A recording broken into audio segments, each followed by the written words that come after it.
Hello guys, welcome to our own YouTube channel. आज हम अपना वही टॉपिक कंटिन्यू करेंगे, लैटिस वाला ही। लैटिस पे आज प्रॉपर्टी के बेसिस पे थ्योरम्स करेंगे। सबसे पहले तो जो प्रॉपर्टी के बेसिस पे जो थ्योरम करेंगे वो कौन सी प्रॉपर्टीज़ हैं, वो प्रॉपर्टीज़ देखेंगे और उन्हीं को यूज़ करते हुए थ्योरम्स हैं या फिर आगे उन प्रॉपर्टी को यूज़ करते हुए या फिर लीस्ट अपर बाउंड या ग्रेटेस्ट लोअर बाउंड, इनकी डेफिनेशंस को यूज़ करते हुए हम आगे कुछ और प्रॉपर्टी भी डिफाइन करेंगे। ओके, तो आज हम शुरू करते हैं प्रॉपर्टीज ऑफ लैटिसेस। तो सबसे पहला क्या है कि L कोई भी एक लैटिस है इस रिलेशन के साथ और A, B, C अगर तीन एलिमेंट्स जो हैं इस लैटिस से बिलोंग करते हैं तो हम डेफिनेशन यूज़ करेंगे जॉइन की और मीट की और उनसे प्रॉपर्टीज़ डिफाइन करेंगे 4। ठीक है, तो वो जो ये आपको पता ही है, जॉइन भी पता है, मीट भी पता है क्या होता है, वो मैं आपको एक्सप्लेन कर सकती हूँ, कर चुकी हूँ कि भाई ये यूनियन वाला इंटरसेक्शन की फॉर्म में भी बताया था। सेकेंडरी फिर मैंने इसका सिंबल बताए थे और सम और प्रोडक्ट की फॉर्म में भी, या मतलब बहुत सारी रिप्रेजेंटेशन बताए थे जब मैंने इसको शुरू कराया लैटिस को आपको, तो उस टाइम मैंने आपको क्लियर कर दिया था।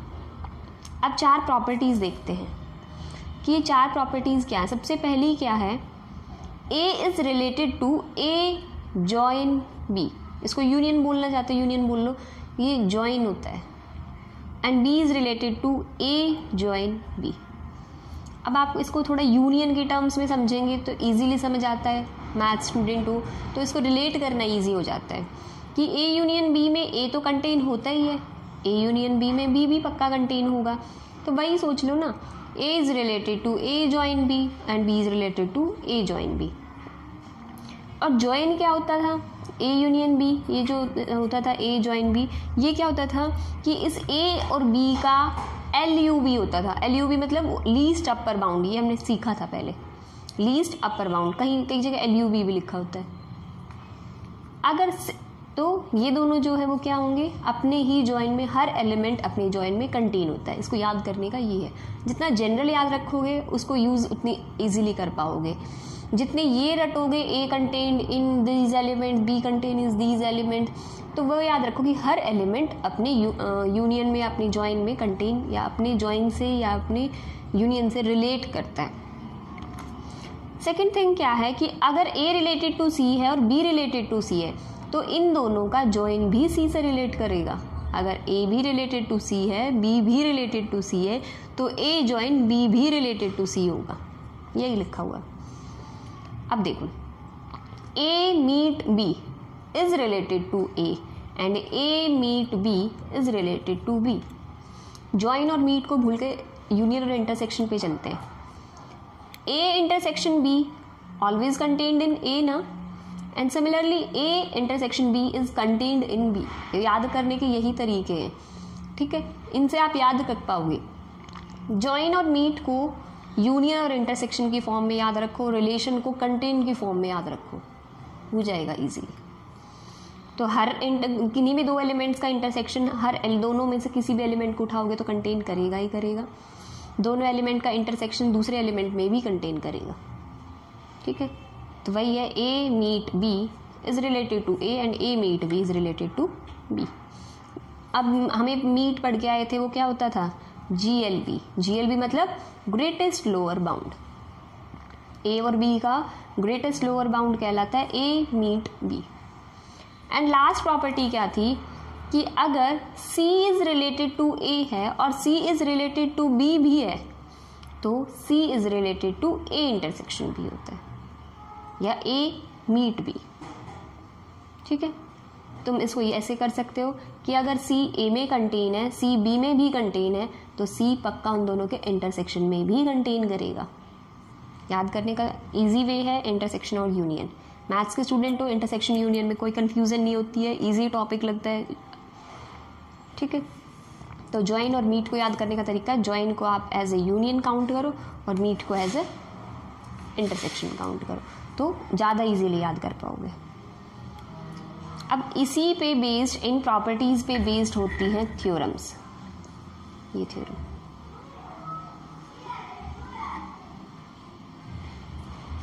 लेट एल बी ए लैटिस, एल कोई भी लैटिस है, ए और बी इस लैटिस में बिलोंग करते कोई भी एक एलिमेंट है। तो हमें 3 चीज़ें प्रूव करनी है। फर्स्ट, इन दोनों का जॉइन, 2 एलिमेंट्स जो लिए हैं उन दोनों एलिमेंट्स का जॉइन सेकेंड एलिमेंट के इक्वल होगा कब? जब A is related to B है। इफ एंड ऑनली इफ की कंडीशन है, तो आपको ये लेके ये भी प्रूव करना होता है और ये लेके ये भी प्रूव करना होता है। ऐसे जैसे जॉइन पे होता है, मीट पे भी होती है कंडीशन। लेकिन मीट पे क्या होता है, अगर A इंटरसेक्शन B जो है वो A के इक्वल हो, अगर A इंटरसेक्शन B जो है वो A के इक्वल आ रहा है तो इसका मतलब A is contained in B। इसको भी तुम यूनियन और इंटरसेक्शन से रिलेट कर लो, 100% है, इजीली समझ आएगा। अगर A कंटेन्ड B है तो A यूनियन B जो है वो हमेशा B के ही तो इक्वल आएगा। अगर कंटेन्ड है वो तो वो आराम से आ जाएगा। ठीक है। नेक्स्ट है, अगर A इंटरसेक्शन B या फिर तुम ये A मीट B A के इक्वल है, if and only if A union B या A जॉइन B B के इक्वल है। इफ एंड ओनली इफ के तीनों, तो कन्वर्स पार्ट भी प्रूव करके चलने होंगे आपको इन तीनों में। ठीक है, चलो देखते हैं। सबसे पहला पार्ट लेट कर लिया, ये हमें गिवन है, ये प्रूव करेंगे। A join B is equals to B। अब A जॉइन B जो है वो B के इक्वल है। अब हमें पता है A जो है वो कंटेन होता है A जॉइन B में। ये सबसे पहली प्रॉपर्टी थी लैटिस की, सीख के आए, भूलना नहीं है इन प्रॉपर्टीज़ को, कि हर एलिमेंट अपने जॉइन में कंटेन होता है या हर एलिमेंट अपने ही जॉइन से रिलेट करता है। तो A join B is equals to B as, अब हमें पता है ये चीज़ हमने लेट किया है, A जो है वो कंटेन करेगा अपने ही जॉइन में। अब ये किसके इक्वल है क्वेश्चन में? B के इक्वल, तो इसकी जगह हम B रख सकते हैं। तो A is related to B, यही प्रूव करना था। अब करते हैं कन्वर्स पार्ट। कन्वर्स पार्ट में क्या है, लेट, अब की बार ये लेके चलेंगे, ये प्रूव करेंगे। A is related to B, A is related to B, हमें पता है हर एलिमेंट खुद से तो रिलेट करता ही है। Since B is related to B, जो B है वो B से रिलेट करेगा, क्यों? क्योंकि B जो है वो अपर बाउंड है A एंड B का। तो इससे मतलब रीज़न नहीं है B इज अपर बाउंड, इनको देख के पता चल रहा है B is an upper bound of A and B। अब अपर बाउंड की डेफिनेशन क्या कहती है? ऊपर भी करके आए थे, अपर बाउंड की डेफिनेशन यही कहती है, A जिनका भी, अगर हमने कहा B जो है वो अपर बाउंड है A एंड B का, तो इसका मतलब दोनों का जो जॉइन होगा वो रिलेट करेगा इस अपर बाउंड से। अपर बाउंड कौन है? B। ठीक है।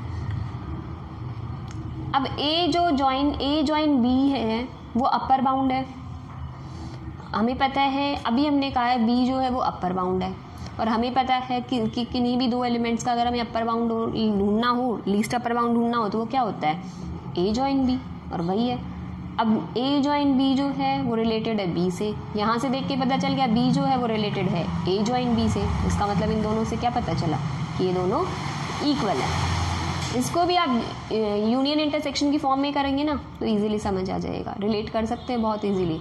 अगर आप वैसे याद करना चाहते हो तो आपको इजीली, बहुत इजी मेथड होता है। अगर एक बार यूनियन और इंटरसेक्शन आपको समझ आ गया तो यूनियन की जगह ये इन्वर्टेड एस्ट्रिस्क लगा के चलना है, और इंटरसेक्शन की तरह जगह नॉर्मल एस्ट्रिस्क।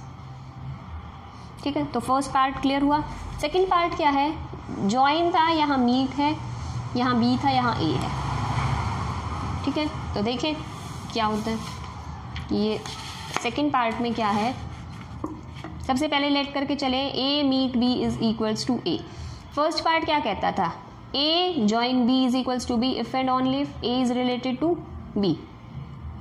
ठीक है, अब कम्यूटेटिविटी तुम्हें पता ही है कि भाई A जॉइन B का हो या B जॉइन A का हो, इक्वल ही तो होता है। तो वही करते हैं, B यूनियन, आगे इसका काम आएगा। हम करते हैं B यूनियन मत बोलो, तुम जॉइन बोल के चलो, B join A meet B, इसको कंसीडर करते हैं। ठीक है, ये किसके इक्वल होगा? A इंटरसेक्शन B और यूनियन समझ के चलोगे तो इजीली हो जाएगा। तो किसके इक्वल आएगा? B union A। क्यों? क्योंकि A इंटरसेक्शन B क्या है? A के ही इक्वल है। अब A यूनियन B का हो या B यूनियन A, एक ही बात है। अब ये कंसीडर किया था, तो लेकिन ये तो बी के इक्वल बी होगा, एब्जॉर्प्शन लॉ कहता है। ये लॉ मैं आपको बाद में बताऊंगी, कम्यूटेटिव एब्जॉर्प्शन, ये चीज़ इसमें यूज़ कर ली है हमने। हम नेक्स्ट के बाद में आपको ये लॉ कराऊंगी। ये लॉ क्या है, एक तरह से थ्योरम ही है, और उसमें सारे लॉज के नाम बताऊंगी मैं, कि इसमें जो जो प्रूव हो रहे हैं उनके अपने लॉ के नाम होते हैं। तो ये इन दोनों से क्या समझ आया, A union B is equals to B. इस चीज़ को जब सॉल्व किया तो क्या आया था, ए जॉइन बी। इसी चीज़ को सेम सॉल्व किया तो क्या आया, बी। तो इसका मतलब A join B is equals to B. ठीक है, अब ये है तो इसका मतलब ये चीज़ आ गई, तो ये तो है ही, तो ये फर्स्ट पार्ट कहते हैं। कन्वर्स पार्ट आई होप देख के आप इजीली कर सकते हैं, कुछ भी नहीं है, बहुत छोटा सा है, तो आप कन्वर्स पार्ट कर लेंगे आई होप इजीली।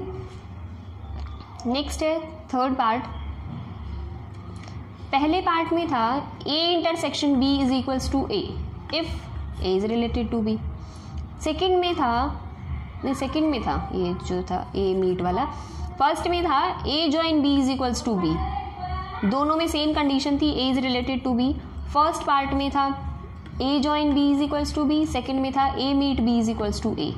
दोनों को अगर हम कंबाइन करेंगे तो ये नहीं आ जाएगा, ए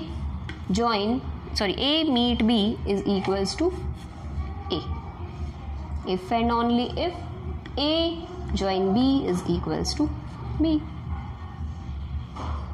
ठीक है, तो इसमें कोई प्रॉब्लम नहीं है, बहुत सिंपल सा है आई होप। नेक्स्ट थ्योरम में लॉज हैं, वो लॉज हम नेक्स्ट टाइम करेंगे, क्योंकि वो लॉ में थ्योरम है कहने को ये, और उस लॉ में हम ये लॉज जो आगे यूज़ करेंगे इनको प्रूव करेंगे पहले, इन लॉज को। ठीक है, अगर तुम्हें आ जाए कि state and prove commutative property in case of lattices या विद रिस्पेक्ट टू लैटिसेस, तो आपको ये लिखना है और इनको इक्वल प्रूव करके शो करना है। ठीक है, तो आज के लिए इतना ही रखते हैं। लैटिसेस की प्रॉपर्टी समझ आ गई है, ये प्रॉपर्टी मैं नेक्स्ट टाइम कराऊंगी, लेकिन उससे पहले आप देख लीजिए, करके देखना, ट्राई करना, खुद से हो जाती हैं तो बेटर है, नहीं होती हैं तो नेक्स्ट टाइम हम करेंगे। आप अपना मैच कर सकते हैं कि आपने सही किया है नहीं किया है। तो अभी के लिए बस इतना ही रखते हैं। Thank you guys for watching my video. If you like it please like, share and subscribe my channel. If you have any doubt, any query, you can message me on Instagram or ask your question in the comment section also. Thank you guys.